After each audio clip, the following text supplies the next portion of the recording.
Yay. Yay, everyone.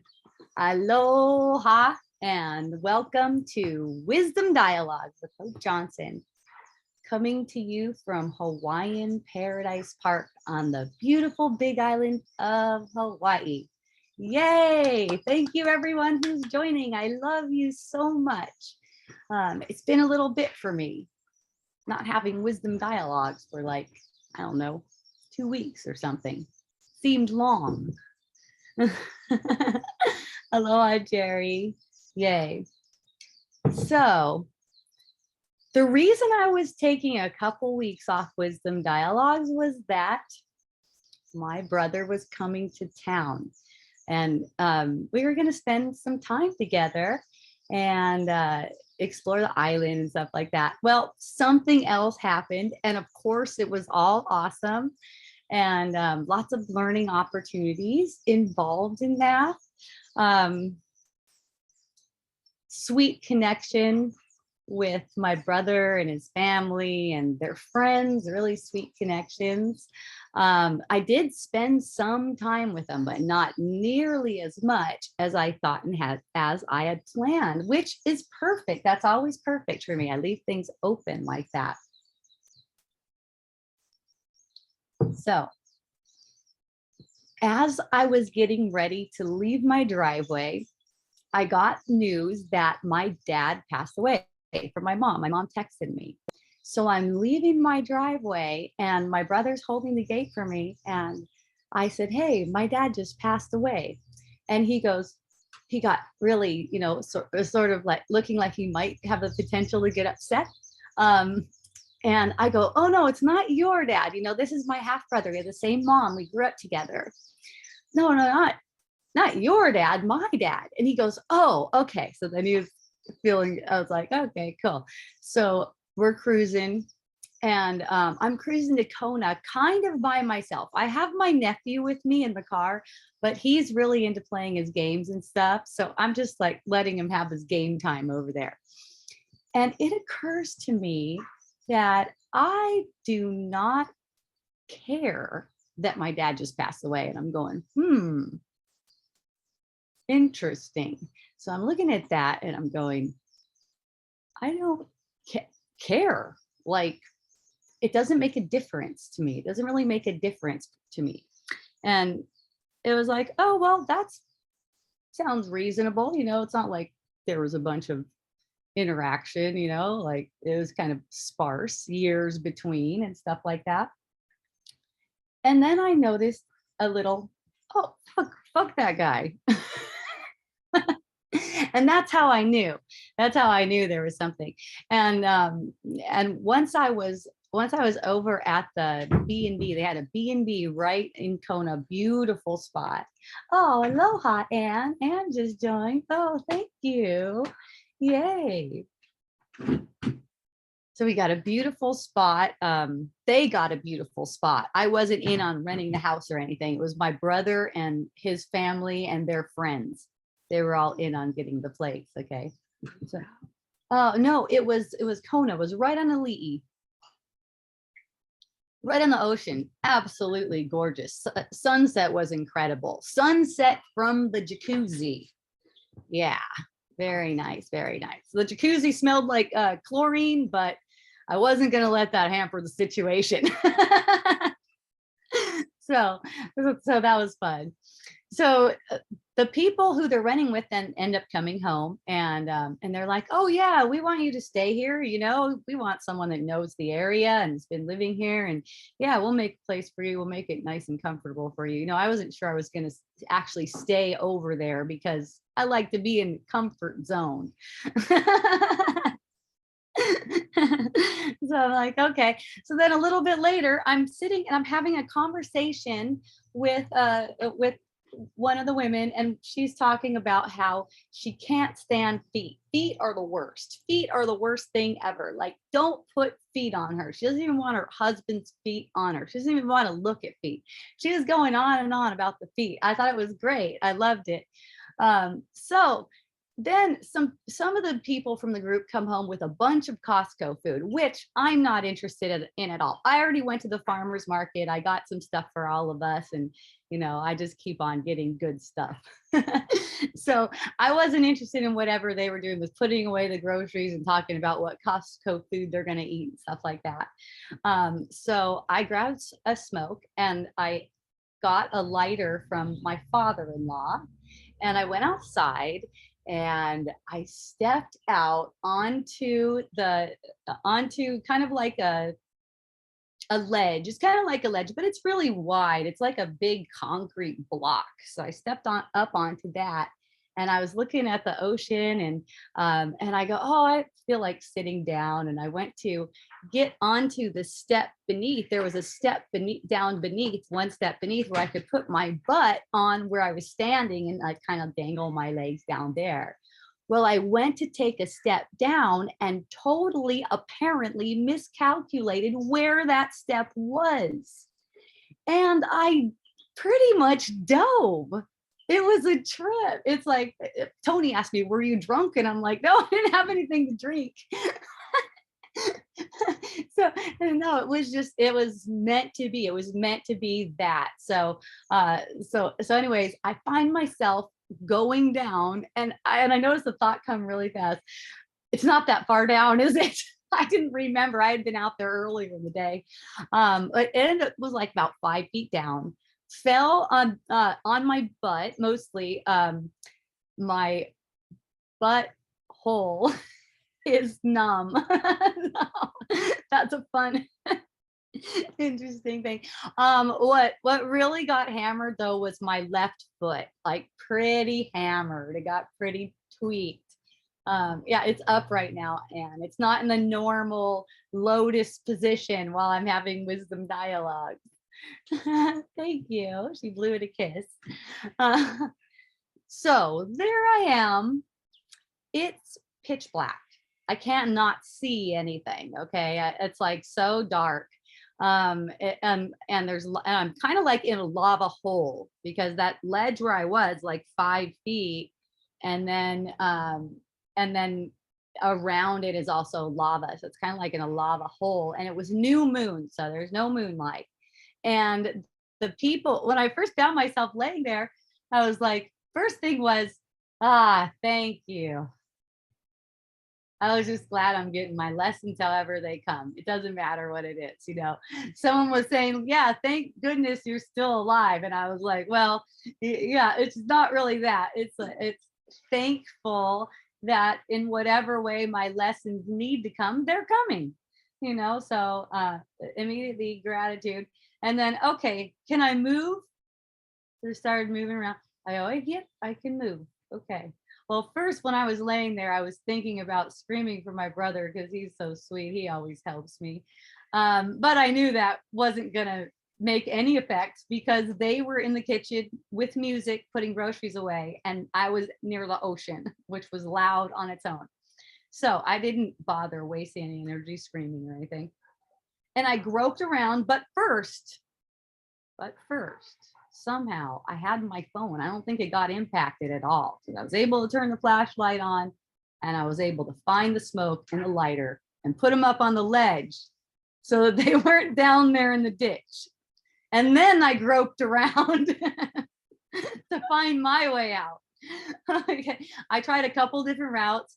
Finally, I found my way out, walked over to the house, totally trailing blood everywhere. It was like bloody scene. Okay, there's blood everywhere. Get up to the sliding glass door. There's my brother. I see him. He's putting groceries away, and I go, "Hey, Pasquale, can you help me out for a second?" So he comes strolling over, help me out once again, which he loves to do. I'm his big sister. And he comes out and he's like, holy moly. He's like, what the heck what the fuck? I'm like, I know, I think I fucked it up pretty good. So we went, and he put my leg up on the table, and the rest of the family came out, and they were like, what in the world? They're thinking about calling 911 and stuff like that. And they got but they got first aid. My brother went and got the first aid kit and they started cleaning it up. I couldn't see what was going on. They ended up having to irrigate it because there was a big cut underneath where it had a lot of lava rock, a lot of little tiny lava rocks in it. Got a super interesting trembling experience because where I fell on my lower back, it was such an intense sensation. I was like, I don't know how I'm going to sit here or lay here. This is an intense sensation. And then my body started trembling, like especially in that area in the sacrum and stuff. And it trembled for probably like 5 minutes, and then that was released. So now it's just bruised. It's not like a big deal. It doesn't feel like a big deal, right? And the people were so helpful. People I was with were so helpful. It was just amazing how sweet they were to me. They were totally taking care of me. Now, the woman that I told you about with the feet, remember I was telling you about how, and this whole thing was on my foot. Okay. She's like, what do you need? What do you need? Anything. And I forgot about her telling me that. And I go, get my resin infused olive oil and rub it on my feet. And she did. She goes, oh, this is really nice oil. Yes, it is, by the way. It's my favorite thing I make for Miracle Botanicals right now. And she goes, Hope, I want you to notice that I'm touching your feet right now. And I go, yes, I'm so honored that you're touching my feet. It was just such a sweet, and even there was a little girl who was 2 years old, who's my niece, and she loved it. She seems to like blood. She was like, blood. So I couldn't move. I had to have help to go to the bathroom and everything. The dad would pretty much demanded that I drink, what was it? Tequila, I think. Is it tequila? It was something. It was some kind of darker drink that was strong. He's like, you have to drink this. And I'm like, okay, I'm going to drink it. And he did some stuff. There was like a large area where it looked like it was bad. People were like, you have to go to the thing. And I go, well, if it needs to be cleaned out, I think we can clean it out if you guys don't mind. I think it would be more of a trip for you guys to take me over there on your vacation. I don't know if you guys are going to really like that. They're trippy over there. It's like going into Nazi land, going into any kind of, do we want bright lights and to limit our oxygen? We're definitely going to be made to put masks on. We go there. So they cleaned me out really well. Still, I couldn't walk. I couldn't make it to the bathroom by myself. So I go, okay, Tony came and picked me up. I've been laying around the whole time since then. I've been just laying around. I've had like a couple yoga sessions. The one today was definitely a turning point. Everything is awesome. Nothing's broken or anything like that. But man, I'll tell you, I haven't had anything this severe since I was 10 years old. So it's really interesting, just all the little intricacies of having and living with, being with, you could say, an injury, an apparent injury. That is so fun. I'm enjoying it very much. I'm finding it very luxurious. And what's interesting is, this is a time where I'm getting a sense, and I'm also getting informed by things like the pattern. The pattern tells you whatever patterns are up for you at the moment. And it's like, this is a time for slowing down and looking inward. And I could tell, like, I was so relieved. I was going home, lay around. And, I had everything canceled because I had planned to be with my family already. I had everything canceled. So I was just like free to lay around, just like taking self-care to another level where you're not even doing any self-care because you're so laying around. That thing's so inflamed that you're just laying there and you're just having the kind of self-care where you're just naturally breathing and releasing from, the area where we hold the most tension, where we resist releasing from.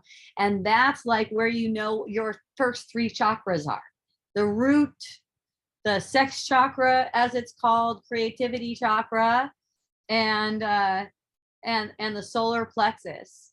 Those areas where we're clenching all the time. It's kind of like the seat of it all. So just laying there and getting those deep releases, which, whenever we're getting any kind of release, we're doing it for the whole world. And any kind of apparent pain or suffering or injury or anything like that, that's what it's for. It doesn't mean you did anything wrong. See, people tend to think like, they did something wrong. Like the thought occurred to me, and I can see why people think that, because that's the ego, the thought. The thoughts, all the thoughts, same thoughts everyone gets, occurs to me too. That's why I know. They all occur to me. So the thought occurred to me like, oh, there's my dad kicking my ass. There's my, thinking of as a child, my dad would spank me and stuff like that. And there's my dad kicking my ass. But I just don't even accept that as a valid kind of thought. See, I saw Anne just get released to know that, just get a relief. It's like, and in the moment, you might not be releasing all of it. And usually you're not. It's a bunch of layers. It's layer, layer, layer, layer. So it comes back again. You release another layer. It's okay. You can think of it as free falling. You're just kind of like falling through these layers. And you're experiencing, you're able to experience more joy the more layers you're not resisting. See, because when you resist, it kind of holds you on this kind of horizontal plane where you can't go anywhere, but you're kind of stuck in your suffering. And that's the way most people suffer. They get stuck in the suffering. They project the suffering. That's how you get stuck in it. You project it. So how do you project it? You make its apparent cause real and or meaningful. See, that's just the thought that occurs to you that you can buy into. And if you do buy into the thought, like as if it has any meaning or anything, you're fucked. You're going downhill fast. But if you notice the thought and you'll just feel the effect of it and let the thought and feeling pass as they do, then you're getting a purification. So I was able to get plenty of purifications. I'm super stoked. Since my dad has passed away, I guess is a way of saying it. It doesn't really make sense. None of the ways of saying it really makes sense unless I was going to say it really long. Like, since he withdrew his attention from freaking projecting a body.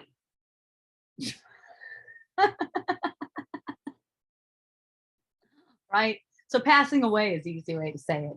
And none of it really describes it real well, right? But my dad and I didn't have a lot of connection as far as talking on the phone, that kind of stuff. But whenever my dad would cross my mind, I would always check my thoughts. That's just how it is. I'm always looking and noticing what's going on. What seemed to be was some sadness that wasn't surfaced yet until there was the passing away. And it was the sadness of a little girl, which I love because I've been talking about that lately in Wisdom Dialogues in person, possibly here on the online one. If you don't know the in-person ones, make sure, if you like this stuff, go to Apple, iTunes, Spotify, anything like that. Look for it. It's a podcast, Wisdom Dialogues with Hope Johnson.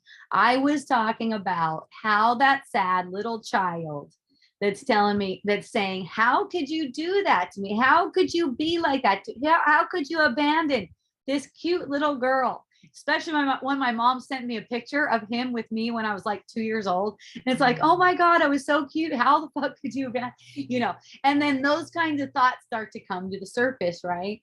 It's so funny because I didn't think of abandonment from my dad before my dad passed away.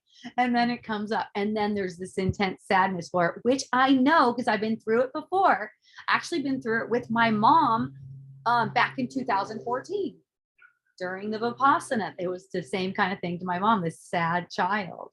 And I was talking about how this sad child, that is the child you made with the ego. So the child, that child is speaking as the ego. How could you do this to me? And that's a total affront to the ego for me to say that. That child is saying it, that child that's saying you abandoned me, that child that's sad that you abandoned me. I'm not saying to go around and tell kids this. I'm talking about this child that is speaking within you, that seems to be speaking within you, that's saying, I'm so sad, I was abandoned. That is the child you made with the ego. No one is capable of abandoning you. So knowing that, I was able to go into the sadness in a beautiful way. I knew I was holding on to the illusion for a little while just so I can get some more of the sadness, because it was really revealing and healing. It shows so much. So, I knew, and then, that led to a Facebook post too that said, I'm grateful for this guy. I put the picture that I saw that, triggered the sadness and the upset feeling arising in me.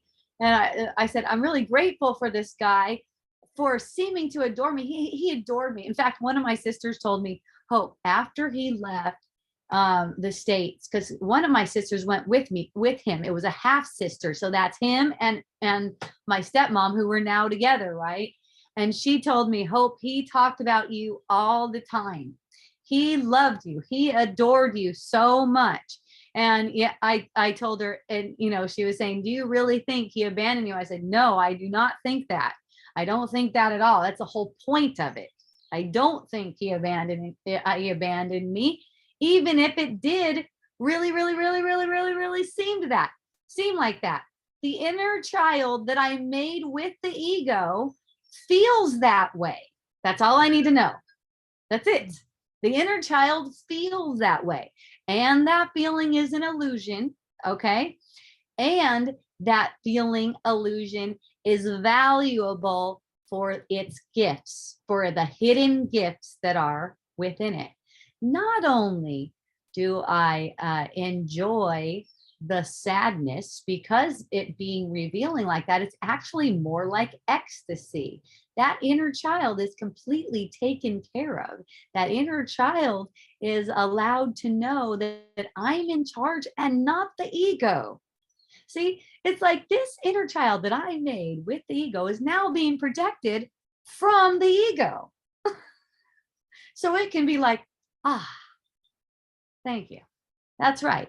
The child that we made with the ego, we made as a special relationship, okay? We're in special relationship with that child, as long as we're being guided by the ego and how we relate with it.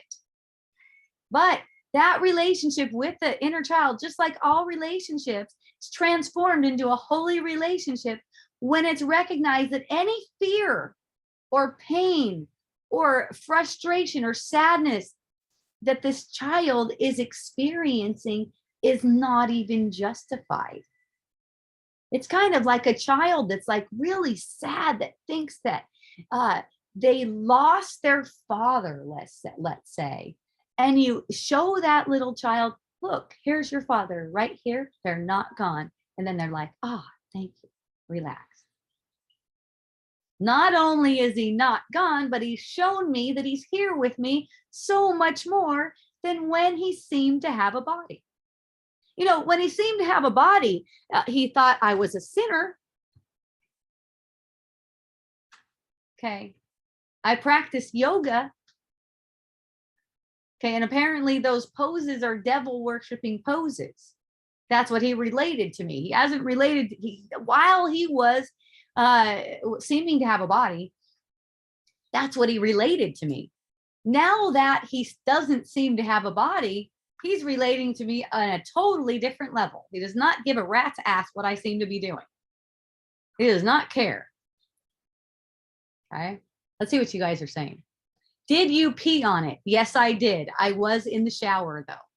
I was in the shower and I was barely able to stand on that foot. I wasn't really standing on it, putting any pressure on it. I was just setting it on the ground. And I said, I'm going to pee on it. because I heard that was good for it, and it sure the fuck can't hurt anything. So, so yes, Glenn, I did pee on it. It was awesome. Okay. Sending you lots of love. Thank you, Nael, during your father transition of life after life. You're in my thoughts and prayers. Oh, and love tremendously. Oh, thank you so much. Sharing these sacred moments of everything your experience is a true gift. Thank you. Yeah. And, I think about my friends, and I've been saying that for years. Whenever suffering arises, I think about my friends because I want to suffer in a way that's healing for my friends. Right. It's like in the moment, there's all this selfishness. You could say it's selfishness coming up. And you can either get into the selfishness of it. Oh, it's so sad. This and that and this and that. But if you think of your friends, this is what I noticed for myself. You think of your friends, and then it's like you're able to just be cleansed because it's like you're doing it for them. And what's funny? There's such an ecstasy in doing it for your friends, which I consider the whole world my friends, right? So like healing for my friends, because the healing is extended. It's not just for me. And what's funny? I was studying the Gene Keys. I started the second course in the Gene Keys after my little leg thing. It's called the Venus sequence, and it's all about opening the heart. I had a sense that there was a heart closing going on, and then I saw that Venus sequence, and it just flows like that. There's no choice in it or anything like that. But I hear about the passion of the Christ. He's talking about the passion of the Christ, and he's talking about how the passion of the Christ was to, or is to, suffer for everyone, because that's where the ecstasy is. That's where the joy is. It's not like you're doing it as a burden, or you're doing it because you're better than everyone or anything like that. But it's like that extending. It's like wishing everyone well through yourself. But it's more than a wish, because it's willing everything to be well directly through yourself, which gets it gets extended. And let's say this: everything is well. We get a perception that it's not well, and we're mistaken. So I engage my will toward seeing that it is well, acknowledging, establishing in my mind that all is well, which I feel through sensation and extend to the world. And that's the ecstasy or the passion. So I heard that and I was like, oh my goodness, I didn't realize it related that way. But, I've been telling my friends for years, this is how, this is what always brings me back. I think of my friends. It's like my friends pop in. Would you release your friends? Would you release your friends from suffering? And it's like, yes. If not for myself, at least for my friends. So enjoying the suffering. That's what the lesson that came about, and I knew that there would be something in it, certainly, for me to share. And just like little things I'll share with you, like when it first started, where I had that big cut underneath my toe and they liquid bandaged it, right? I didn't touch that thing for like 3 days because it was so inflamed. I didn't even know what it looked like. I didn't even have it in me to like get in a mirror and get up to it. I was just laying there. Okay. Corpse pose with the leg up. Ganja butter. Okay. Yeah, ganja butter and chill. That was the recipe for a couple days. So after probably 3 days, it definitely looked like it was infected, and it looked like the flap where it had been liquid bandaged wasn't really adhered to the meat under it very well, right? So I just cleaned it up with some soap and water. I crawled into the shower, cleaned it very slowly. I was crawling around for a couple days, crawled over, got the mirror, sat on the floor, dress it up a little bit. Notice a sense of fear pop up about it being something. The reason I tell you guys these little things is because it's in the little things, step by step by step by step by step. And then a big thing comes and you're like immediately to gratitude. You're not freaking out, right? You're calm. That was one thing. Those people in that house were tripping out that I was so calm. And that's just because I know nothing bad can happen. Nothing's happening. It doesn't matter to me. It comes back to, it doesn't matter to me. It doesn't mean I won't take care of it. I don't have a choice in that. But it comes back to, it does not matter to me how it goes. Okay. So we put some Neosporin. I do. I'm sitting there on the floor doing this thing. Neosporin, more liquid bandage over it. Next day, more inflamed. It's like, oh, more inflamed. So a bigger sense of fear that it's going to be staph, this, that. Immediately, just allowing myself to get the relief for that. You know, the way I get relief is I notice there's an upset feeling with it, but I don't justify the upset feeling by keeping on thinking about it possibly being, just going down that line of thought. And not try to think something else either. It's just like a deep breath gets down to where I'm talking about, those first 3 chakras. Pelvic floor, all the way to the pelvic floor. A deep breath. Okay. And then ask my son for the Mupricin. Then I get the Mupricin. I put the Mupricin on. That's a certain kind of antibiotic that's around here that you can get on prescription. It's perfect for whatever seems to be the thing, the bug around here. Okay. So anyways, I put that on. Next day, it's completely dried up. Dry. Still, doesn't matter. Doesn't matter. That's the thing. It doesn't matter to me if it's healing or regressing or looking like it's infected. That's why I can stay calm through anything. That's why. And, you know, I don't know what the curriculum is for everyone, but apparently their curriculum, like my brother and his family, and there was to take care of me and to witness calmness around an apparent thing like that. Now, there was an incident where I did scream out loud, and that's when the father-in-law lifted up that flap and just squirted some water up it. It was like, ah! Okay. And then he needed to do it again. When he did it the next time, I just breathed through it. I was used to what it felt like. It was just, it's interesting because it was like a shock to the nervous system. It was like a big, ooh, it was like, ah, and that felt amazing too. So then when he did it the second time, it was like, I knew that was coming. I didn't need anything. And I was probably a couple more shots of tequila into it. No, I can't drink that much tequila. I think it only ended up being maximum 3 shots altogether. I'm not a good drinker. I'm a much better smoker than I am a drinker. High Hope sending you lots of love. Oh, yes, I read that. Oh, thank you so much.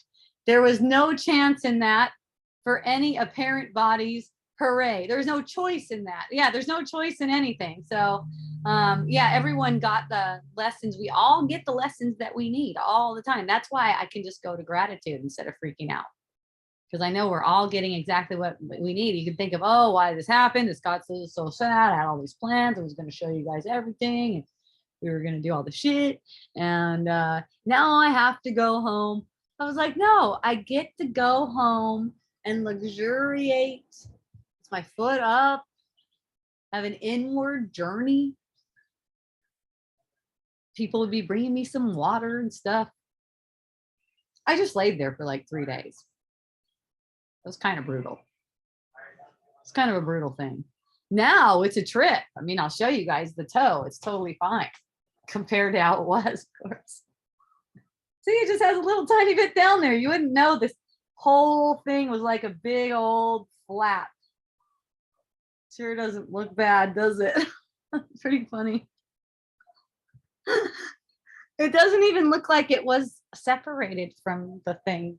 So funny. You know what I was rubbing on it? Advanced pain and nerve formula from Miracle Botanicals. That shit works. You know what? People been telling me for the years, over the years, my mom included, that stuff freaking works. Okay. I know no illusion has any power to take away any kind of pain. And that's some good magic. That's a good magic trick, that advanced pain and nerve formula. I don't usually have pain where I could put that thing on and I could tell if it does anything, if it seems to do anything. I know it only seems to do anything. That's the thing to always keep in mind, because these remedies and stuff, they will cease to work at some point in time. They'll all fail. Every single one of them fail, even essential oil, even advanced pain and nerve formula. So, but yeah, that definitely seemed to do some tricks.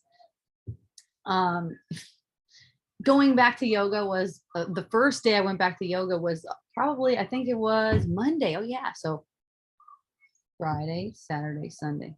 Yeah. So once I get off my ass, first thing I do is go to yoga. Apparently. Oh, that was really slow. It was really slow. And you know what I love is that it was so easy to get the sensation I'm looking for. When I'm having a yoga session, what I'm looking for is sweet sensation and a little bit of intensity and sweet sensation. So you can probably imagine, oh, there's my sweet son. He's going skateboarding. You're going skateboarding. Awesome. Yeah. What was I saying? Oh, you barely have to go at all to get sensation. Like it's I barely had to do much. Sometimes I just like try to get into a particular pose and just having my foot where it is, that's enough sensation. It's kind of like letting it have some energy, movement, paying attention to it, putting the energy of my mind into the sensation in the foot, just like generally, like all day long, just letting it have sensation. I mean, that's really awareness is circulation. So it's like when there's a sense that something is blocked off like that, like energy flow is blocked off, like where there's swelling, like I still have a pretty inflamed ankle. My son, the one you just saw, said something like, now your ankle just looks like a regular 50-year-old ankle, Mom. So it might look normal to some people, but if you compare it to the other one, it's inflamed. But I'm just chilling with it, moving it in lots of different directions and noticing whatever comes up as far as any kind of tension. But as far as with my dad, it was all just so funny to me so quick. I mean, even when I posted the one on Facebook, it was already leaving me. It was kind of like, I better get this thing out before the sadness is gone. I can't hold it much longer. It's too stupid. The thoughts that are holding it to, they just look stupid to me. That's how it is. Okay. It just really looks stupid to me. But there's a certain point, and this was one of those points where I just let myself have the sensation of this being made real for a minute. Even though it's silly, it's acting, it's for fun. Then I know what my people are going through too. This is the universe way of telling you it's time to chill, like it or not. Yeah, I got that. It was so funny because on the pattern, it shows like these different, I guess, cosmic patterns that each one is wired for. Each person is wired for these patterns to basically play out in a procession throughout the lifetime. Okay. And the one that was arising right at this time, starting a whole new chapter called Growing Pains, said, you're going to be a force, I think it said, or something, caused in some way to chill out, to take time to chill out. You're either going to have depression or a physical issue or something like that. And I didn't even see that thing coming. You know, I probably read it ahead of time, but I didn't really I just kind of read it for entertainment, right? So I'm laying there and I start to look at things like a couple days later, and I noticed this notification from the pattern, and it says this very thing that I'm telling you, that you're gonna be forced to chill out. Oh my goodness. Okay. Yep. Got it. Got it. That's fun. Got the perception that I am Hope Johnson cult member. So proud to be that. Thanks to Blaze. What about One of my friends heard you calling Wisdom Dialogues a cult. Oh, yeah. And he said he's proud that he's a cult member. And he thanks you. Oh. You guys should have a little chant or a little signal sign. We should have our own chant. Yeah, maybe you guys can Tattoo each other. Some kind of ceremony, right? It's the only cult where we have no ceremonies. I love you, Jennifer. Thank you, my love. Yeah, I'm not a big ceremony person. I found out, when I first got here, I was like, okay, I'll check this shit out. When I was in the cult or Children of God or whatever you want to call it, we would go around and just acknowledge that heaven is for everyone. Everyone's getting to heaven. Well, we would say all you got to do is ask Jesus in your heart, But we would do these ceremonies. We would pray, right? This is the ceremony. We'd go around and this was the ceremony that we had to do for you to be saved, right? Niall knows all about this, right? This is a ceremony you have to do. Otherwise, you can't get saved. That's the story. Okay. Jesus, come into my heart, forgive me for all my sins, and help me to have eternal life. In Jesus' name, amen. If you just want to be totally safe, in case that totally is the only thing that works, just go ahead and say it. It's easy. But there's nothing, there's no ceremony that you have to do. If you like ceremonies, that's cool. There's lots of ceremonies around here. Lots of people like to do ceremonies. I think they're kind of corny, kind of cheesy. Okay. That doesn't mean that I think they're bad or people shouldn't do them or anything, but I don't show up to them too much. Sometimes I do, just to check out the scene, but I don't show up to them too much because I'm not taking it seriously. It seems like people want to take it seriously a lot of the time. Sometimes they'll just all no. Yeah, but we don't need it. We don't need anything like that. We can do it, but we don't need it.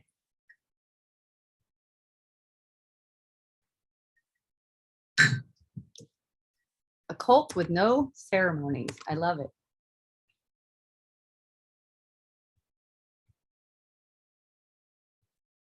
I've been speaking a lot less, which has been really fun.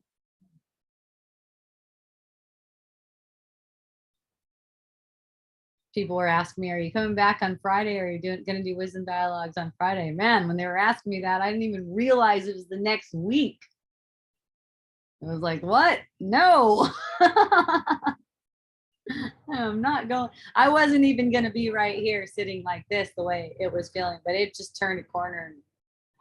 Huge. And who knows how it could go. So when I posted that one up on Facebook about my, the gratitude to my dad, the perception that he abandoned me and stuff like that, and talking about forgiveness and stuff like that, my mom called me up, and it was my aunt saw the post, and my mom called me up and she's like, are you okay? Are you all right? And I'm like, Mom, sadness for me is way different than sadness for the average person, what you might think about sadness. I go, a lot of my friends get it. They get what I'm talking about when I talk about something like that. They don't go, are you okay? Oh my gosh. It's more like, hooray, yeah, awesome. You know, um, I just explained to my mom, here's what, I don't even know how it came out of my mouth. Um, you know, here's what I am doing with sadness. And however I let her know that I'm actually using the sadness for healing and for a deeper connection. She's like, oh, okay. She's so relieved. I just want to make sure you're okay, because, my mom, if she thinks someone's upset, that's not normally upset. I mean, some of her kids are just perpetually upset. That's just how they do it. But like for me, she can always count on me to not be upset, at least for the past 7 years, 8 years, almost 8 years. So she goes, so she was just like so relieved. The reason she called is she was just like hoping that I wasn't bumming out, and she could tell right away when I started talking to her. She's like, oh, thank goodness. And then we just start talking about something else. It's funny because in my family, my mom has recently started to open up, but in my family, they don't want to hear about anything that seems to have happened. They're really afraid of hearing about anything. And I noticed that coming up within myself because my son Blaze and I always seem to have some kind of contention coming up, which I love and always appreciate, and which I keep on seeing more and more clearly whenever it does come up. And it's like this. It comes up like this. It'll be like, Mom, if you would have done this for me when I was younger, then I wouldn't be so whatever. And then I'll be like, but you're fucking awesome. So if I'm taking credit for that, I did a good job. So you're just being hard on yourself. If you're blaming me for how you are, you're fucking awesome. So it kind of just, it's light, but I know there's an underlying feeling, and I've always got my eye on it. So like this contention with, if you only would have done that better, it's like when the forgiveness comes for my father, because it's almost like there's this sense like if only there's also this sense like, you guys, my other sister tuned me into it. She's like, yeah, also like she's my stepdad's daughter, okay, and my mom and stepdad. So she's going, yeah, like if he was around, maybe my dad wouldn't have been molesting you. And stories like that, so it's kind of like this kind of, I'm like, oh yeah, that's a good one. That's juicy. That's a juicy one for the ego.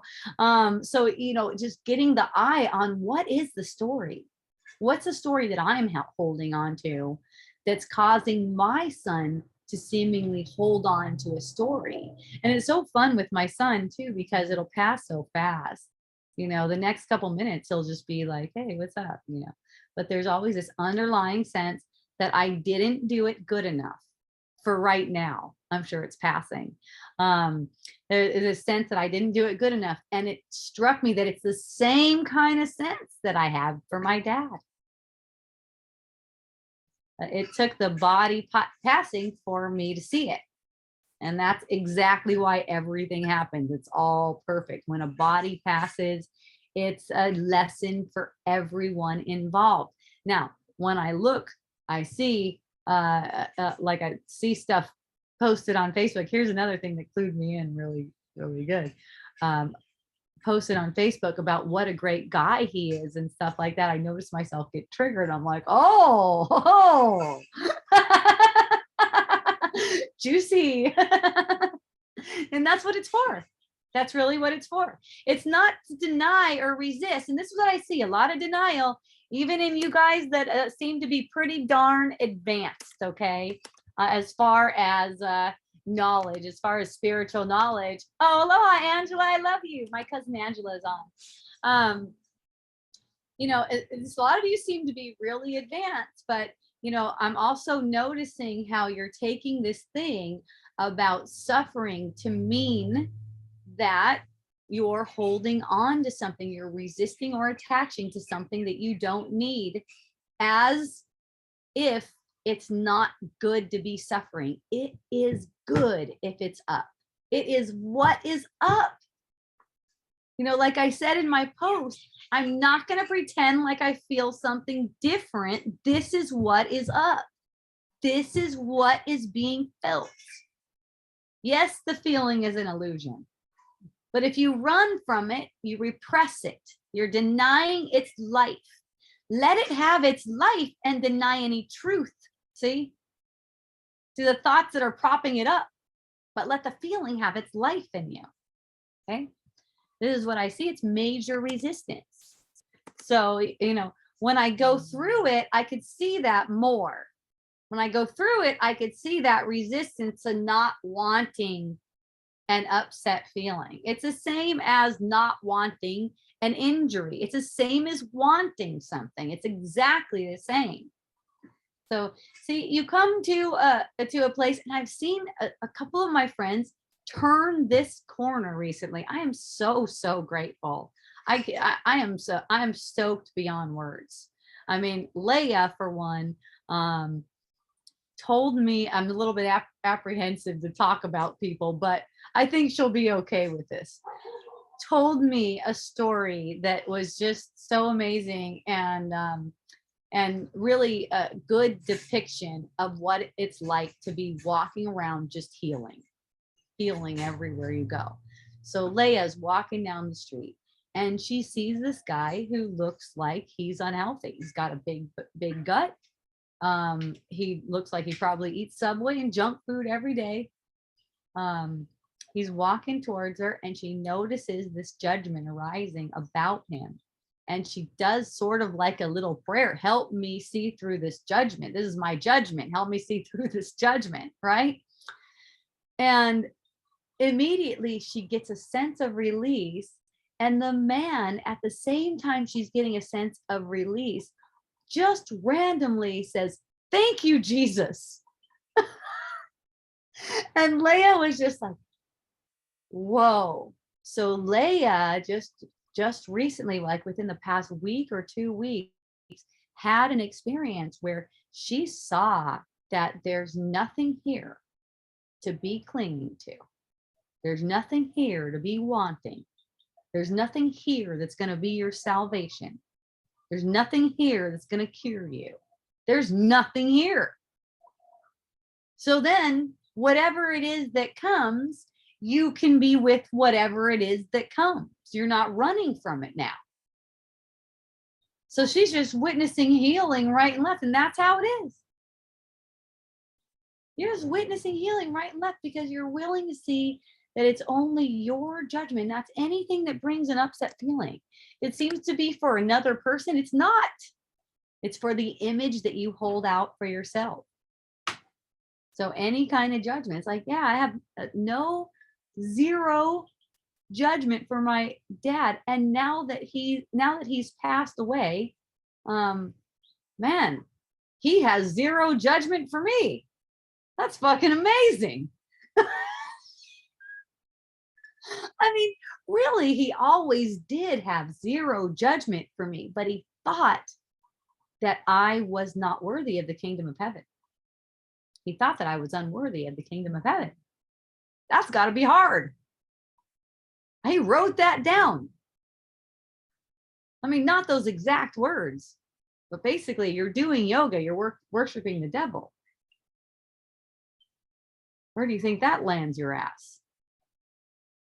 It's got to be hard. So now my dad's coming over into my yoga classes. And it's like he's embracing the stretch, like in the stretch, like in the movement, in the sensation. He's really with me. in a way that he's never been with me before. So for me, no one passed away. For me, the relationship just picked up where it left off, where he viewed me as innocence. I wasn't this crazy person who practices yoga and doesn't go out and do witnessing in the way that he does witnessing. The innocence is restored, and I feel that. Wow, what a blessing.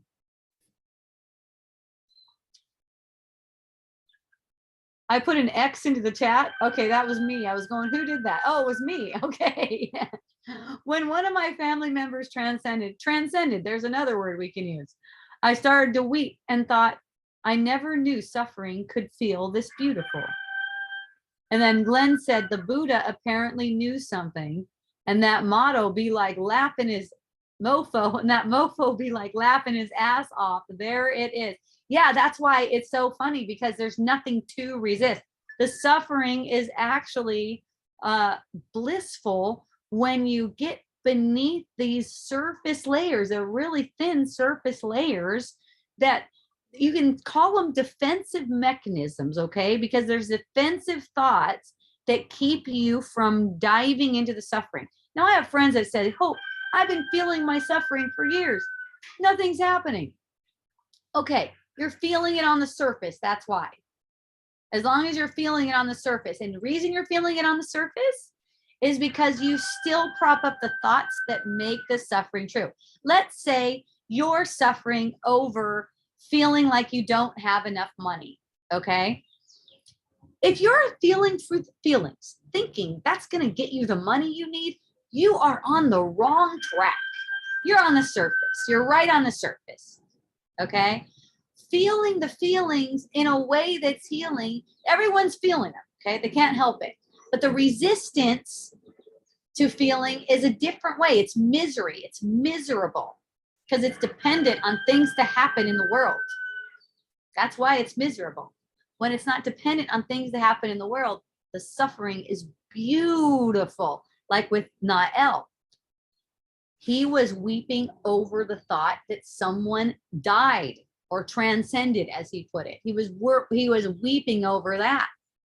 But there's no hope in that. That person is not coming back in this lifetime in a body. There is no hope. So in that case, you're a lot more open for that surrender to take place and that release where you realize that suffering is so beautiful. See, when it's about money, you guys hold up hope all the time. Oh, maybe my Bitcoin will hit, maybe this, all that chatter, fearful chatter, not needed. Not even needed. Who cares? It's kind of like what I was talking about with the foot. Will it go that way? Will it go that way? I know it's perfect because it's all the lesson I need. So I'm not anything to get all hung up about. All right, I got a sweet hand here of Natalie. Natalie, aloha. Aloha. Yes. Hear me? I hear you. All righty. All right. Well, we have, I got something that kind of ties in with your dad dying. Fun. And what you just said about feeling suffering when we experience loss of something we were attributing was going to bring our salvation. Mm-hmm. So, okay. So the little backstory here is I had this pickup truck that I was super stoked to get a year ago. And man, I definitely was attributing all kinds of like salvation type stuff onto it, with just like, oh man, like in a few years, I'll be able to get a camper on it and I'll be able to have all this freedom, and fuck, this will be my retirement. I'll be able to like drive down to Baja, so a lot of, attributing salvation to this pickup truck. So anyway, let's see, what day was it? So I park it at the parking lot where I work because I live far out and it's kind of a pain in the ass to like have it out here at my house. It's like, so I just park it at work all the time. And So I'm driving into work. I've got like a 25-minute drive into work every day, driving in. And so since November, since I discovered you, a lot of the time I'm listening to Wisdom Dialogues as I'm driving into work. Mhm. So it's super rad. I'm a massage therapist, so it's like, oh man, I get in these like awesome mindsets before work. So I was 25 minutes into listening to a Wisdom Dialogue from November 15th of this year. And I drive past the parking lot at work and my truck's not there. I'm like, oh, but I was so stoked because I was already in a really groovy mindset. Right. 25 minutes of Wisdom Dialogues. Right. And I'm like, oh man, my fucking truck's been jacked. You gotta be fucking kidding me. You know what I mean? And so, so it was weird, was like last year, August 2020, my dad died on the East Coast.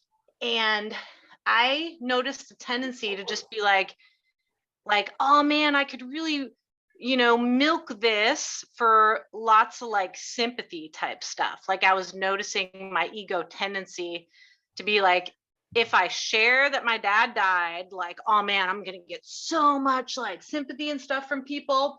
And I was like, man, that's a hook. And I didn't like hardly tell anyone and all this stuff. And so, that was a whole thing in and of itself.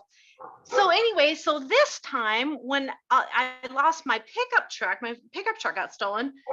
I decided, instead of doing that same thing, I decided now with this sort of like this new teaching I'm getting from you, which pairs along really good with like my 20-year Course in Miracles practice, where it's like, well, there's actually, if I post this, I'm going to get so much sympathy, but that's the thing. Like, I think this is kind of what I need, because this time I won't actually take it seriously.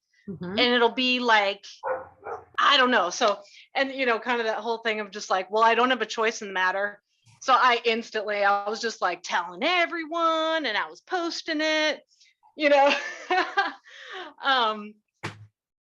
but with this sort of new awareness now, like, and I'm like observing what my reactions are. Like, why do I think I need all the sympathy? You know what I mean? Yep. So there's like that level to it. And then I just felt really guided to share it. And then there seems to be there was like another thing that was happening with it, where I posted, I was like, all right, dudes, my truck has been stolen. Everyone keep your eyes peeled around town, like maybe we'll find it. And so sure enough, like the cops like had found it at like midnight or something. But the guy he hit a cop car and like totaled it and everything. So I like had posted on Facebook. I was like, yeah, we did it. We all joined together and we brought my pickup truck back to me. So that was sort of an interesting energy play too, where it was like, before I knew it was actually totaled, but like, so I was like, well, was that part of like the inspiration to share it? Was like, was that a real joining? Because it kind of felt like people's energy, like we were all joining together for like a common intention. And it's always all for teaching and learning. That's what it's for. So it doesn't matter what the situation is. You just use every situation as it's meant to be used. See, it's kind of like it's like the question that you're asking is seeming like it has an undercurrent of, we really do make our own choices. So is this okay? Or is this we don't choose. It's all the perfect thing. It's all the perfect curriculum. And we don't need to try to evaluate anything that we seem to do. That's just like, it's just going to erupt. It's just that your expression is always just erupting. It's kind of like a mathematical equation, and the sum of that equation is this expression. Yeah. Right. So it's like, it's easy to get caught up in what did this mean, and all that, and all different kinds of stuff. Yeah, everything is symbolic, but not the way we think about it a lot. The way it's symbolic is that it's bringing up a reaction. It's like you're noticing the reactions that you're getting, like everything that you're led to do, everything that you're made to do, everything that's done through you is even the best way of saying it, is done for your awakening, and it's perfect for everyone else involved. So start with, it's totally perfect. Yeah. And then that's where you get the relaxation. It's like your mind relaxes around the experience so that you can get the gift from the experience. Yeah, I do feel like I've gotten some very unique gifts out of this one versus maybe what I would have gotten a couple of years ago. And it is in that just like really accepting totally like what my reactions are, Mhm. or like being willing to go deeper into those reactions versus the evaluating them. Yeah, and you know what? Don't try to design your curriculum. You know this from A Course in Miracles. You don't try to make up your own curriculum, right? Yeah. You do know that, right? Yep, more, yep, definitely. And yeah, it's becoming clearer. I do know Okay. that totally. Yeah. Okay, so your curriculum is what it is, and so anything, and so here's the thing that will have you choosing things that keep on having you spin around. Apparently choosing things that spin around, because it's all chosen for you. But what's going on there is this sense like you are doing something and you're believing in it and you keep on evaluating it. So that's why you get that same sense over and over again. And when you actually withdraw from evaluating your actions, you're going to get your lessons a lot easier, and they're going to be a lot clearer for you. Okay. Yeah. Anything, like you said, you don't have a choice in it. But when you're evaluating whether you should do something, watch, because you do think you have a choice in it. That's a foundation of having a body propped up. And this is how we undo it. We all think we have a choice in it, and this is how we undo it. Let's put it that way. You keep on. That's why I say you can always relax a little bit more than you are already relaxed, no matter how relaxed you think you are. Yeah. Well, and then like there was one moment. So I'm like really am trying to evaluate. Well, my best friend, who she's all in Sweden and stuff like that, so we're on like different time things.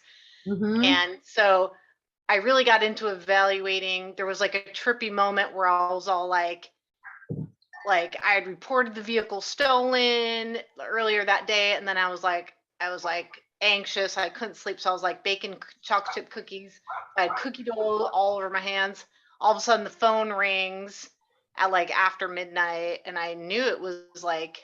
But what had happened was like I was like standing there making cookies, and I'm like, okay, I'm feeling like so much victimhood right now, and I'm just gonna be with that. And I was like, let's just really feel this victimhood thing. And then I was like, oh, let's do that thing that Hope talks about where you like lean into something different.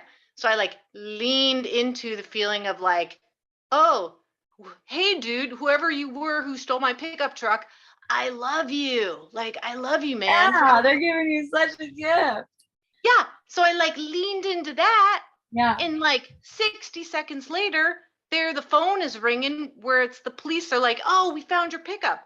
So I was really into evaluating. And my friend in Sweden, she goes, oh, 5 minutes ago, I had this thing of like joining intention that your pickup truck would come back.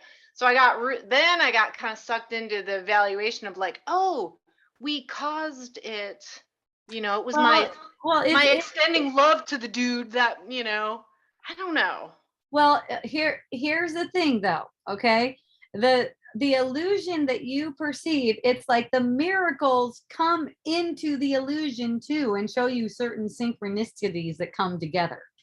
Okay? So it's like it's Okay. like it's not necessarily going to get you your truck back unless you need your truck back. Right? The only way you're going to get that back is if you need it. The miracle isn't going to bring you your truck back. Miracle isn't going to heal any body either, unless that is what's necessary. Okay. So, but it will, Okay. but it will show you, like viscerally, and whatever you sense viscerally, that's also being projected out onto the surface. So it's not like getting into a mode where, look, I made that happen, but it's like always being grateful for all of the reflections, whatever they seem to be showing. Yeah. It's like really a lot more gentleness, holding things with a lot more gentleness, and not so much trying to evaluate. It's all fun and it's all funny and it's light, and it's deep. It is deep because it's a deep experience. But being lighter with all of that surface stuff, it's really chaotic, doesn't really make any sense. Although when you're performing miracles, you do see these kinds of synchronicities, like, whoa, like, when Leah was walking and the guy said, thank you, Jesus, just like spontaneously on Yeah, yeah, yeah. time, right? Yeah, timing can be really interesting, but just taking that as wow, that's really healing for me to just love people up. It's like however you take it is it. It's that, but it's not like you don't let it go into trying to manifest what you think you want in the world, because you don't know. You may have the a much better lesson coming to you by having the truck not get returned, and if so, that could be the case, right? Yeah, yeah. So that whatever it is, you're gonna get anyway, so you don't have to worry about that. So you can extend love because you are abundant enough to extend love to someone who you think stole your truck, because what you think they did, they didn't do, and that, and that's what makes you so abundant. Yeah, and then and then I guess the next thing maybe to happen over the past couple days has been oh, so everyone's joining on this whole oh, you poor thing. And so then I'm like judging myself of being like, well, I did tell my best friend because she knows me, more so than people at work and all that. Was I'm like, oh yeah, I extended love to the dude, and so then I'm and I'll kind of judging myself with oh, should I be teaching better with more vocalizing to people? It's like, oh yeah, I extended love to the guy, and then I realize it's well, it's not so much what I'm saying or how I'm saying. So I'm trying to let myself off the hook with that. But at the same time feeling Okay, oh, so I could do a better job of, letting people know that I extended love to this dude. I don't know. yeah, so that's one of those hooks. That's just one of those hooks. Like, you don't have to really let yourself off the hook like that. It's just that you see the thought, you notice the thought that says you could have done it better, and immediately will for your release. That's an upset feeling. Don't try to mind fuck it. Just will for your release. No. It's like you don't have to. That's the thing. You don't have to will for your release. And when you're noticing, when you're not willing for your release, you're going to will for your release very soon, because you're feeling what it's like to withhold that. Because you're either willing for your release or you're willing for delusion. It's one or the other. When you can see that, you're gonna look for it, right? But there's this habit of thinking, I have to do this. It's like in the future. I have to let myself off the hook for that. It's like it's in the future. Yeah. You're not going to let yourself off the hook in the future. It's not going to happen. So it's like in the moment where it seems to be a hook, that's where your release is. It's not in the future. It's not later. Oh, I got to let myself off the hook for that. It's like right now when that thought is arising, you're hooked. And as soon as you're released from that hook, you get released from that hook. That's it. It doesn't go into the future. And that right now is over and over and over again until you're fully released, until you're laughing at it. But it's not like I have to do it. That's later. See, that's why you've been studying A Course in Miracles for 20 years. It's later. Like right now, right now is the moment. It's presence that's going to do it for you. Yeah. It's only presence that's going to do it. Yeah, right now, when there's a hook, are you willing to get relief or are you not? That's basically the question you could be asking yourself. Right now, when there's a hook, there's an upset feeling. Am I willing to be released from this? Am I willing to have peace instead of this? Right now, not I gotta get off the hook later. Yeah. And it doesn't matter what your answer is. It's just that you're aware. No, I'm fucking not willing to be released right now. Actually, I'm going to hold on to this fucker. It's not like I got to release this. I'm the one choosing to hold on to it right now.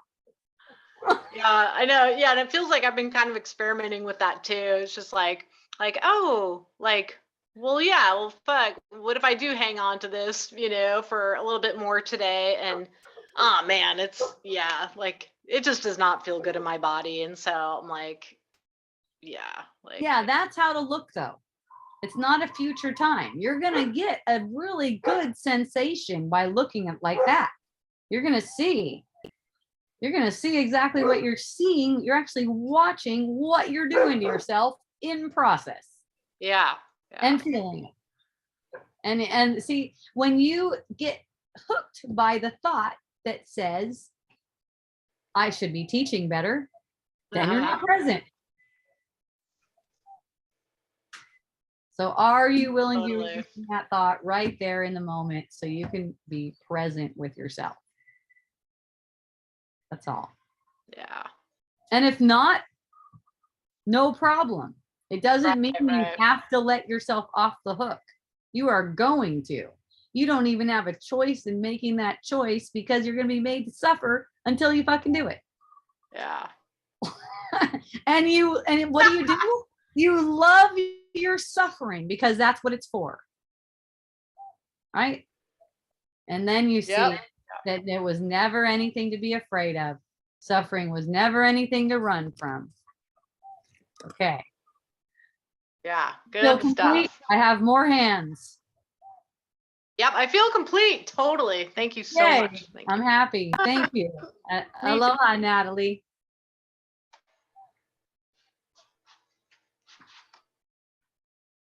Okay.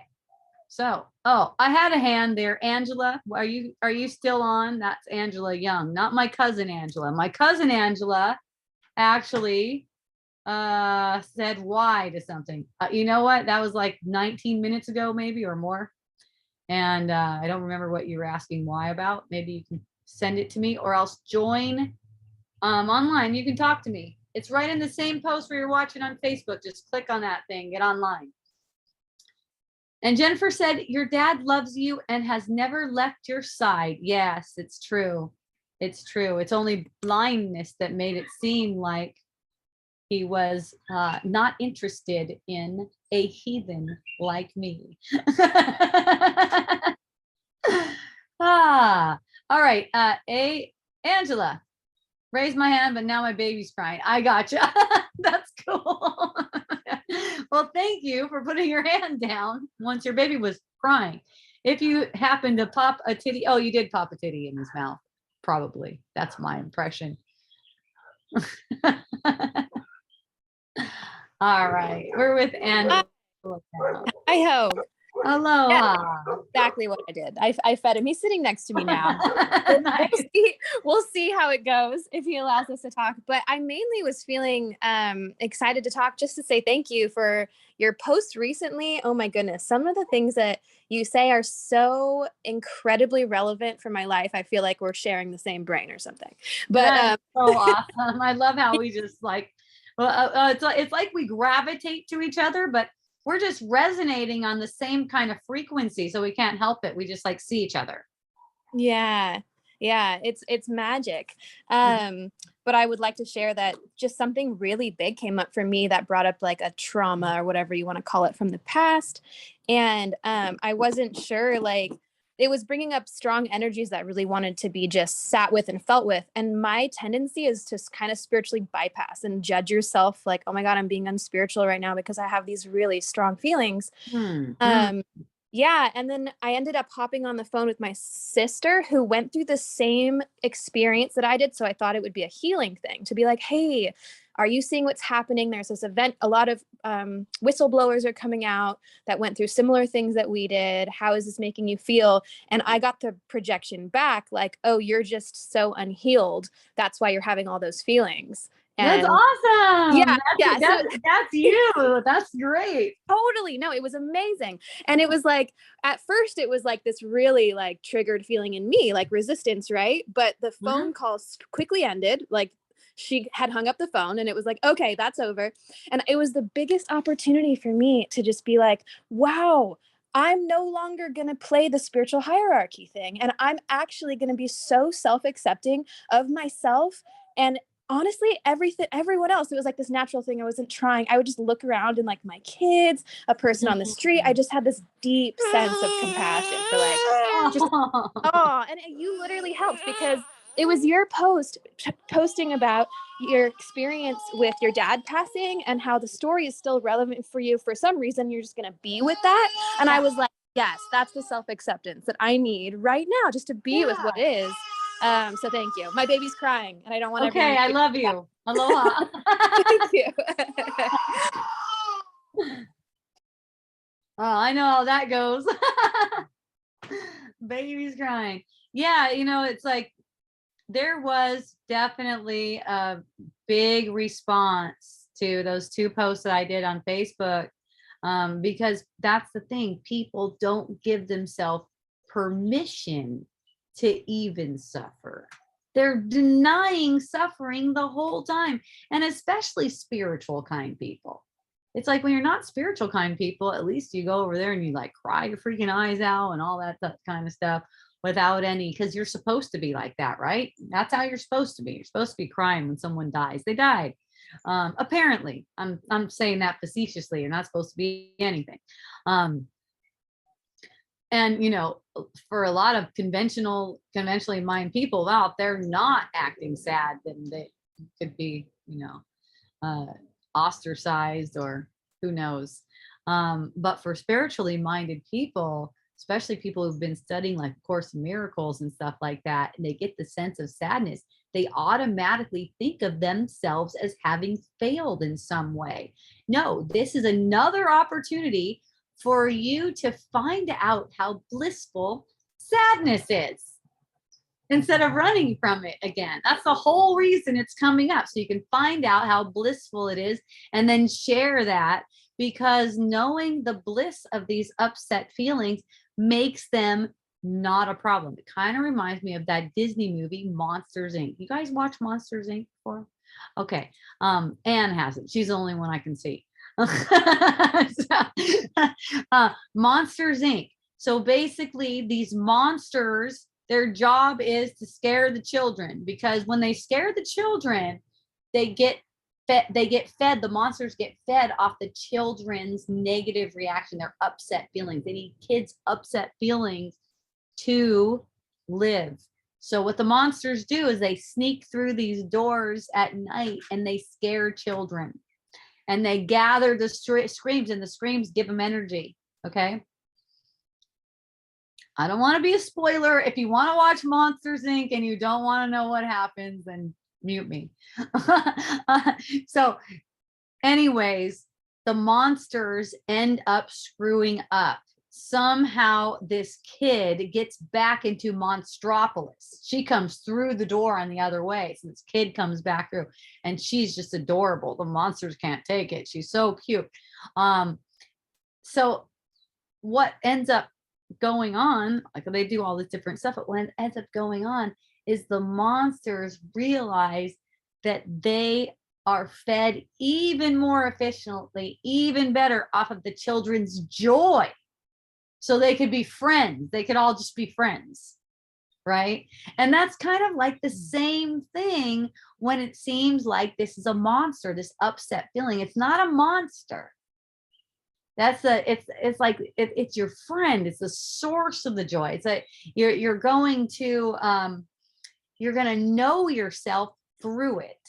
And most people, when they hear me say feel it, they're feeling it on the surface because they're hoping for something in the world. They're not willing to just get the relief without the manifestation that they think they want, or they think it's missing. Okay.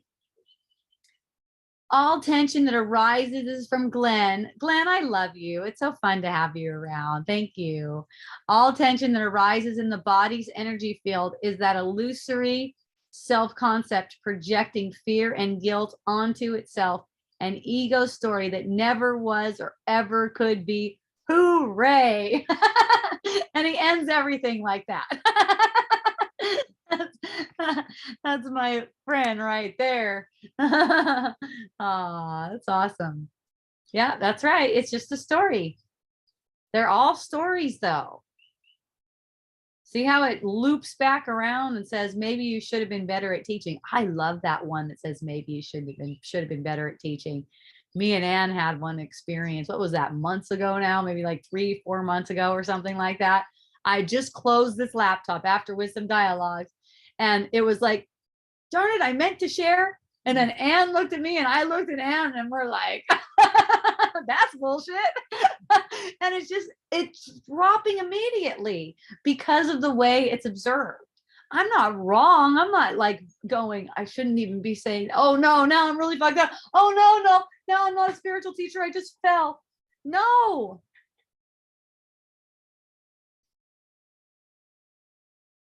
Your advancement, look at, you can measure your advancement by how calm you are, how calm you become in situations, and also how quickly you can return to calmness when you're ruffled.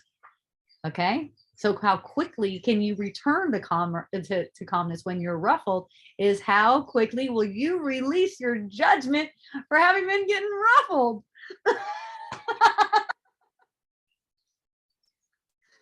The thought comes up, and I know it's really, really tempting.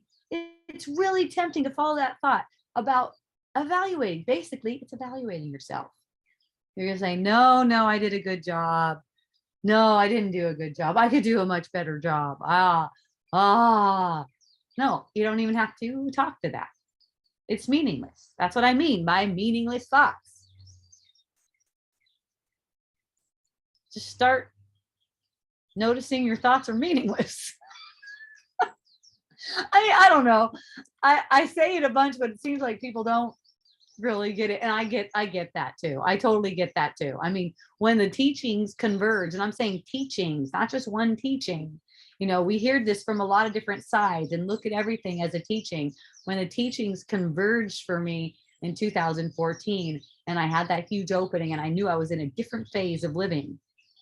Okay.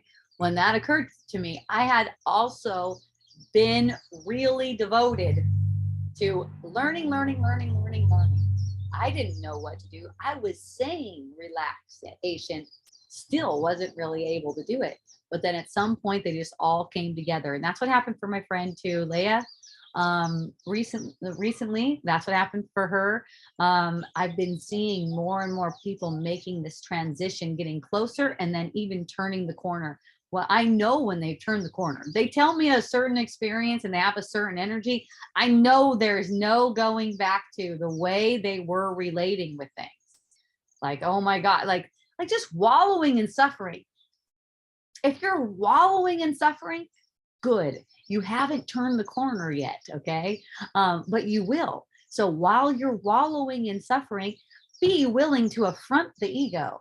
Okay, it's not your ego, it's the ego. It's all of our egos. And when you are willing to affront the ego within your own mind, I'm not talking about going around acting like an asshole, not that you can help that at all, but within your own mind, when the ego pops up and you're denying truth, and the ego's popping up all day long. So you have all kinds of opportunity all day long. When you're denying truth, that you're helping everyone because we're just one mind. And when you know you are helping everyone, it doesn't matter how much the suffering seems to be, how big of a deal this seems to be. I know people are talking about nuclear war and stuff like that. Oh man, I'm cracking up at that one because, you know, I was a kid in the late 70s, early 80s when Russia was once again, according to the news, threatening nuclear war. Okay, we would go to school and we would hide under our desk to protect from a nuclear bomb. I look at the pictures of us. There's actually pictures of us where we used to hide under the desk, not me, myself, but kids in that era hiding under desk for a nuclear thing.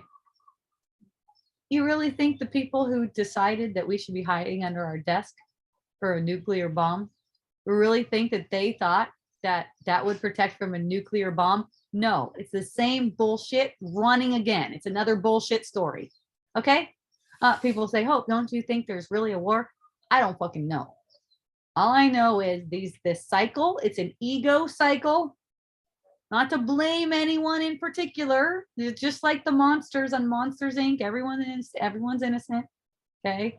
They're trying to scare people. They don't realize. They think they get their power from scaring people. They don't realize they don't get their power from scaring people. They get their power from engendering joy that they can extend to people.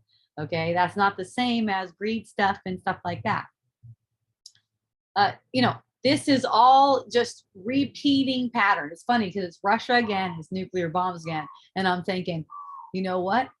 I think it's going to look really stupid this time if they have kids hiding under a desk to try to avoid a nuclear bomb. So they're probably not going to take it to that level, but consciousness has evolved a lot. There's a big difference now. It's like whatever's done to try to pull the wool over the people's eyes, it's just going to be seen. The people are waking up in droves. It is amazing. I mean, it's few that have turned that corner. Okay. I think Leah might be the only other person that I know. My husband too, my husband, Tony, actually, he knows that his upset feeling he knows now that his upset feeling is just a manifestation and no one is to blame. The blame stuff still does seem to manifest, but with the eye on it, that'll be gone too until it's a total turn into the second, what I'm calling the second phase right now. I heard that one time, this teacher called, I think, Robert Schoenfield. He does busting loose from the money game, which I love. I think it's so fun. You guys, if you check that one out, it's pretty good. It's really good for anyone who has anxiety around money. It's all for like, it's directed at that, but still it's all general. The teaching is very general and it's not like specifically how to get more money, but the man, you know, experienced himself just having all kinds of money after practicing that, which is a possibility. Doesn't mean it's going to occur because it may not be what's right for you. People go, why wouldn't money be right for me? It's like, you don't realize what you're working toward, what you're being like, what your lessons are for. Like, you really want that more than anything that you think you want here. Like, you really want that sooner rather than later, more than you actually want to have a bunch of money right now. I know that might be difficult to see, but it'll come around. If you just keep on looking in the direction that you're looking right now, like you're listening to Wisdom Dialogues and anything else along that vein that resonates with you, there's so much. Gene Keys is one I come to find out. I didn't realize everything that dude is saying is the same thing I'm sharing here on Wisdom Dialogues, he's just taking a different direction. He's looking at science and genes and codes and you know, I have an aptitude for that too. I mean, the first that I came to a lot of these realizations was actually through scientific type stuff, you know, quantum physics. I read like sciencey type books that most people aren't really interested in reading and stuff like that. So I have an aptitude for this stuff too, and I think it's really entertaining. For one, he's talking about how the amino acids in the DNA are actually determining what your patterns are in life. It's very interesting. There's like all these different symbolisms that's, you know, basically showing what's going on here. It's stories spinning, spinning, spinning. Patterns are set up to play out, and that's what's going, you know, that's what's going on in a dream. They're just set up to play out. They're changing as we go, based on what we need to learn. And that's showing up in a lot of different ways. DNA, amino acid codes in DNA, for one thing. Another scientist sees it on the outside of the shell or the outside of the cells, the outer layer of the cells. It's pulling in information, just like all this symbolism it teaches. But the main message that's being taught through, this is Richard Rudd, who's teaching the green tea, gene, I almost said green tea. It rhymes with that. Gene Keys. He's saying basically the same thing. It comes down to you're responsible for your experience. You're responsible for how you feel. If you're in a partnership, I'm studying the Venus sequence right now. And, you know, I learned this a long time ago, and that's why, you know, I was able to have my eye on it and totally bust it open.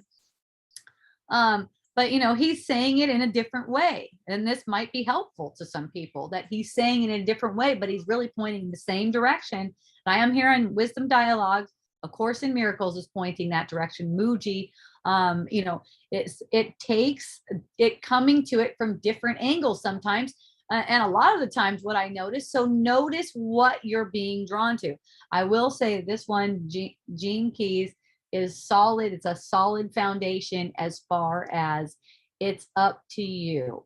Talking about relationships, I'm on the attractor sphere right now that I'm studying, and talking about the relationships. He's talking about how it only takes one of you to decide that the relationship isn't going to be contentious anymore. You're not going to be contentious in the relationship, and the whole relationship is going to change. And I know, and he was saying, I know it's hard when you think it's not fair because you're the only one doing anything in the relationship. You're the only one doing the work. And he's like, I'm going to tell you it's worth it. And I can say, I know that because I went all the way through it with relating. You know, it always seems like the one who's in front of you, the one who's relating with you, the one who's closest to you is just not doing it good enough. And me, for myself, I found out that one of my wirings is to be disappointed. Yes. And it's so common and so natural to project that right onto your partner. I'm disappointed with my partner. It's not really true. And that's what he's teaching too. The same kind of thing. It's not really true. You're not. It's not your partner's responsibility. That's your pattern of disappointment projecting through your partnership. So it's like the more I see it, of course, it just establishes it more deeply into my mind. And I'm going, where did this fucking dude come from? It seems like he listened to Wisdom Dialogues and then made this thing called Gene Keys. You know, it's like exactly what I've been sharing with you guys for years, only this is coming in a different form. And it may be easier for massive amounts of people to grasp onto it. You know, like I've told you guys before, I'm not here to get famous or make a bunch of money off of doing Wisdom Dialogues. Not that I mind if that shit happens or anything, but you guys are all teachers. Everyone who hears Wisdom Dialogues, who knows what might arise? I don't know if that dude, I'm guessing he was getting his spiritual evolution way before me doing Wisdom Dialogues. I don't know. Did he listen to Wisdom Dialogues and then go, hey, I'm going to make a whole course about this? You guys, you know, it's like whoever comes to me, you guys, who knows how you're going to teach it? You guys are all teachers. That's what this is for. I mean, it's not about any one of us, but it's about this kind of 100th monkey effect going on right now with consciousness. And no, you can never teach better than you think you did, Natalie. It's always perfect, and you can't help it. So it's like, just open up. I'll tell you, with these patterns and stuff, it's all coming. And that's something, that it's been said, and I've said it a bunch of times. It's all coming. All the lessons are coming. They're patterned information just going around. It's in circles. You do run the same patterns again and again, millions of lifetimes. Patterns. It's all coming. So get excited about it's totally recommended to let yourself get excited about what's coming. Not that it matters what it is. That's the same thing Leah was sharing with me too. She was like, man, I'm excited to see what's coming, and I don't give a shit what it is. I'm just excited to see what's coming. Exactly. That's how you're going to be able to be with what's coming and get the healing out of it. What is the name of that? Busting. Yeah, that's the name. Busting Loose from the Money Game. That is the name of it. I like that one. That guy's got balls. But the one I was just talking about was Gene Keys, the Gene Keys. And that's Richard Rudd, R-U-D-D. I like it. Your dad. Okay, got that. I completely agree with you and need love and peace. Yay, Jennifer. Oh, of course. Well, you're entitled to that. So it's just a matter if you will allow yourself to have it. How do we find peace with this feeling of loss of humans? Well, reason is really helpful. So if you do not know and have the reason that you can apply to it, then excuse me, I'm just getting a little bit more comfortable there. I just felt a little pinch in the tailbone where I got my ass kicked, literally.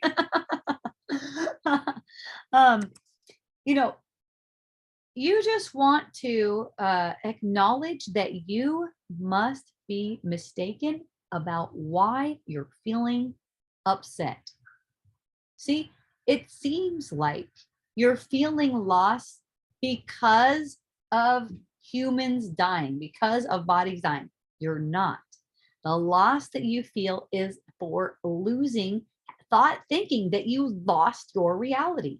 You didn't lose your reality. You are dreaming that you lost your reality. There are no humans, no one's life starts at birth and ends in death.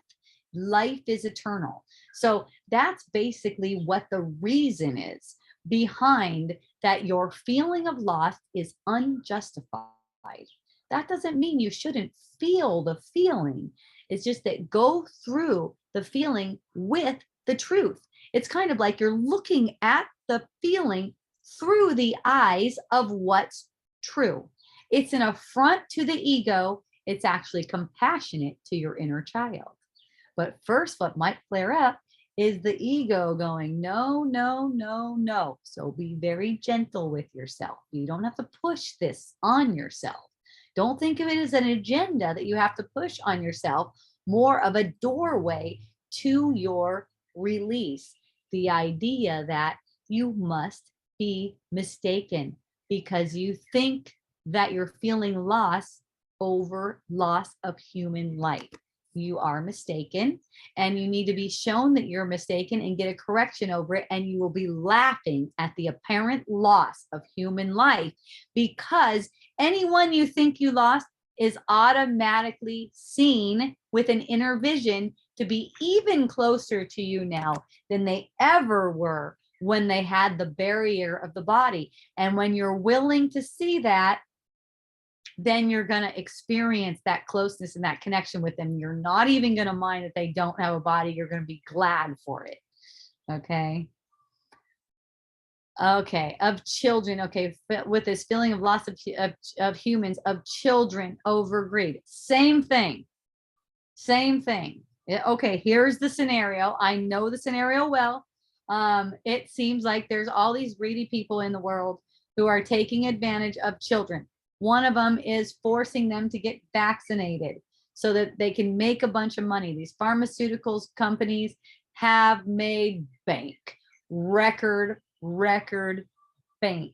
So this story that there is greed, and that's the reason why these children are being harmed, it's true, just not in the way that you seem, and really the way that it seems, and really no one is getting harmed.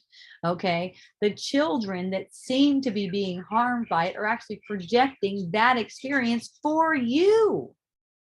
That's why I say suffering for everyone. It's like, oh, thank you, everyone's giving me exactly what I need to go through my suffering and heal this mind, this insane mind where greed seems to rule, where things like greed seems to rule. So let something like that be kind of like an inroad for inspiration, for healing, to use that feeling for healing and not for projecting. I know we shouldn't talk about politics. That's not true either. That's not true either. Was that politics you were just talking? Good.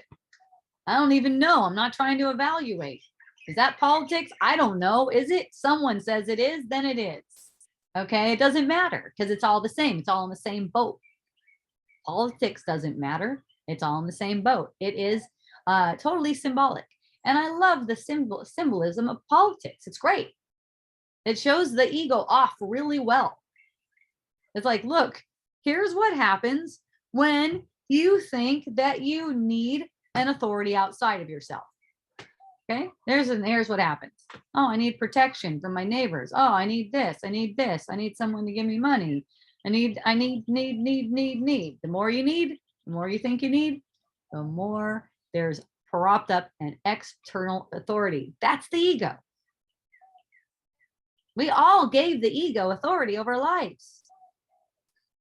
So that has to manifest somewhere. So now there's a government authority over your life. Apparently, it's not really true. It's just that we gave the ego authority over our lives, and we're taking back that authority. Every time we protect that inner child from being attacked by the ego, the inner child that we made with the ego to be attacked by the ego can be protected by you when you're seeing that it's just a bunch of ego bullshit that's holding this inner child in a sense of anxiety or sadness or fear. Okay. Love and acceptance, acceptance and love and fun. That's right, Jerry. I love that. Thank you. Okay, you guys. Yes. Okay. We got all the questions. If anyone has any questions, let me know. I'm winding down now. I had so much fun sharing with you. I'm so excited for Friday too, to be in person. This one will be posted to YouTube. My YouTube channel is Wisdom Dialogues, I think, on YouTube. I think you can go to wisdomdialogues.com or something like that, or org, and it gets to YouTube. I don't know. I haven't done it in a while. Go to hopejohnson.org though. You'll get everything right there. You will get you'll get the podcast. You'll get these ones that go onto YouTube and Facebook. You can also get my book there, Unschooling for Parents.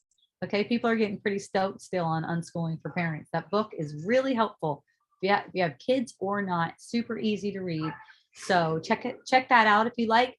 Also, please feel free to donate to me. That is always really helpful. And I offer one-on-ones, fast, long, whatever. You guys are usually pretty fast though. You guys can email me, text me, Facebook me, and I can respond to you in writing as well, which I love to do. So everyone have a beautiful and glorious week.